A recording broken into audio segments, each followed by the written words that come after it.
Ég eiginlega bara heillast af starfinu strax við fyrstu tíð. Lapp eins og mörgæsir inn á deild. Þetta var fjölbreytt og skemmtilegt. Enginn dagur eins. Dagurinn leið á ógnarhraða.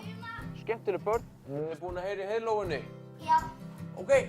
Það sem var að mótivera mig á sínum tíma var það að verða betri kennari og þá opnaðist bara heill heimur fyrir mér og ótrúlegt bara, þú veist hvað maður lærði mikið, þú veist til dæmis yngstu börnin. 2, 3, byrja!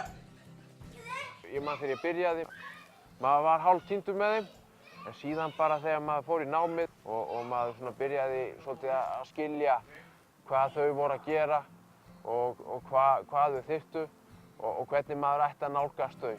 Gott Andri, gott Óðinn, nummer 3 á stað. Ég hef verið að þjálfa í, já ég veit það ekki, ætla sé ekki 5 til 6 ár samtals.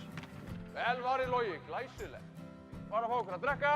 Ég hef virkilegt svona mikla ástríðu fyrir fótbolta.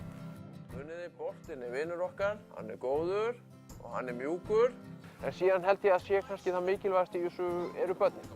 Ég held að börnin sé svona stærsti faktorinn að fá að vinna með þeim. Það er góður.